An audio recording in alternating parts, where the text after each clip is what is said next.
จากกะลิฟาร์มเลยเจ้าเด้อช่วงนี้เขาสู้หน้าฝนเลยเจ้าฟักไข่ไก่ฟักไข่เป็ดต่างๆเริ่มสิยุ่งยากเลยเจ้าเด้อเพราะว่าไข่เริ่มเปียกเจ้าเนาะ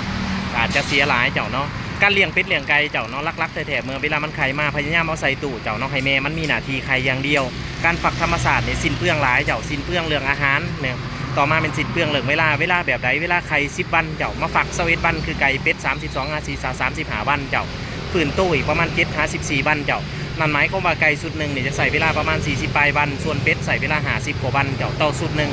สิ้นเปลืองเนาะเจ้าเนาะเสียเวลาเจ้าผลผลิตได้น้อยเจ้าแนะนำเลยเจ้าได้ตู้ฟักไข่ในช่วยให้ผลผลิตได้เพิ่มขึ้นหลายเจ้าเนาะสำหรับทานยักษ์ใดก็ติดต่อมาหาอาลีฟาร์มผลิตทุกมือส่งทุกมือเลยเจ้าเด้อขอบใจหลายๆลูกค้าที่เนี่ยสนใจเจ้าเนาะตัวนี้เป็น176หน่วยเกรด A เจ้ามีเกรด A เกรด B เกรด C เกรด D